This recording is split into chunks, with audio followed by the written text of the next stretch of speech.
Assalamualaikum warahmatullahi wabarakatuh. Bismillahirrahmanirrahim. Kisah Bishr bin Haris, pemabuk yang menjadi waliullah.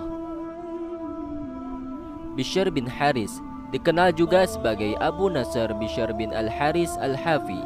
Lahir di dekat kota Marv sekitar tahun 150 Hijriah dan menetap di kota Baghdad. Kisah pertobatannya diriwayatkan oleh Fariduddin Al-Attar di dalam buku Tazkiratul Auliya. Diriwayatkan, sewaktu muda ia adalah seorang pemuda berandal. Suatu hari, dalam keadaan mabuk, ia berjalan terhuyung-huyung. Tiba-tiba, ia temukan secari kertas kotor bertuliskan Bismillahirrahmanirrahim. Di atas kertas itu, ia membaca kata Allah. Karena ada nama Tuhan yang agung itu, kemudian ia membersihkan tanah yang mengotori kertas itu. Lalu Bishr membeli minyak wangi untuk memerciki kertas tersebut, kemudian menyimpannya dengan hati-hati di rumahnya. Malam harinya, seorang yang saleh bermimpi. Dalam mimpi itu, ia diperintah Allah untuk mengatakan kepada Bishr, "Engkau telah mengharumkan namaku, maka aku pun telah mengharumkan dirimu. Engkau telah memuliakan namaku, maka aku pun telah memuliakan dirimu. Engkau telah mensucikan namaku, maka aku pun telah mensucikan dirimu. Demi kebesaranku, niscaya kuharumkan namamu, baik di dunia maupun di akhirat nanti." Bishr adalah seorang pemuda berandal. Orang itu berpikir, "Mungkin aku telah bermimpi salah." Oleh karena itu, ia pun segera bersuci, sholat, kemudian tidur kembali. Namun, tetap saja mendatangkan mimpi yang sama. Ia ulangi perbuatan itu untuk ketiga kalinya. Ternyata tetap mengalami mimpi yang demikian juga. Keesokan harinya, pergilah ia mencari Bishr. Dari seseorang yang ditanyanya, ia mendapat jawaban, Bishr sedang mengunjungi pesta minum anggur. Maka, pergilah ia ke rumah orang yang sedang berpesta itu dan menyampaikan pesan dari mimpinya tersebut kepada Bishr. Kemudian Bishr berkata kepada teman-teman minumnya, "Sahabat-sahabat, aku dipanggil. Oleh karena itu, aku harus meninggalkan tempat ini. Selamat tinggal. Kalian tidak akan pernah melihat diriku lagi dalam keadaan yang seperti ini." Al-Attar selanjutnya meriwayatkan bahwa sejak saat itu tingkah laku Bishr berubah sedemikian solehnya. Sedemikian asyiknya ia menghadap Allah.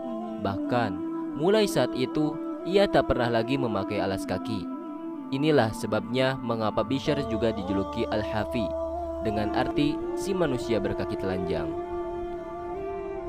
Wafatnya sang waliullah. Suatu malam, ketika Bishr Al-Hafi sedang terbaring menanti ajalnya pada tahun 277 Hijriah, tiba-tiba datang seseorang dan mengeluhkan nasibnya kepadanya. Kemudian Bishr pun menyerahkan seluruh pakaian yang dia kenakan kepada orang yang tadi. Dia pun lantas memakai pakaian lain yang dia pinjam dari salah seorang sahabatnya. Dengan menggunakan pakaian pinjaman itulah sang waliullah tersebut menghadap Tuhannya. Di tempat yang lain, seorang laki-laki melihat keledai yang dibawanya membuang kotoran di jalan. Padahal selamanya Bishr Al-Hafi hidup, tidak ada seekor keledai pun yang membuang kotoran di jalan, karena menghormati Bishr yang berjalan dengan tanpa menggunakan alas kaki. Melihat kenyataan aneh seperti itu, spontan si laki-laki tersebut langsung berteriak, "Bishr telah tiada!" Mendengar seruan laki-laki tadi, orang-orang pun pergi untuk menyelidikinya kebenaran berita tersebut. Dan ternyata apa yang dikatakan oleh laki-laki tadi benar adanya. Lalu orang-orang pun menanyakan sesuatu kepadanya, "Bagaimana kau tahu bahwa Bishr Al-Hafi telah meninggal dunia?" "Karena selama Bishr Al-Hafi hidup, aku tidak pernah menyaksikan ada seekor keledai pun yang membuang kotoran di jalan. Dan tadi aku melihat kenyataan yang sebaliknya. Keledaiku membuang kotorannya di jalan. Dari itu pun aku tahu bahwa Bishr Al-Hafi telah wafat," jawab laki-laki tadi.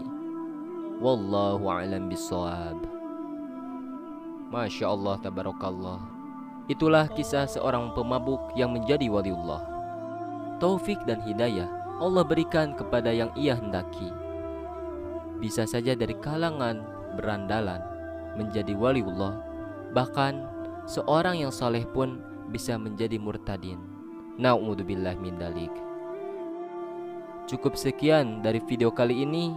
Wabillahi taufiq wal hidayah. Wassalamualaikum warahmatullahi wabarakatuh.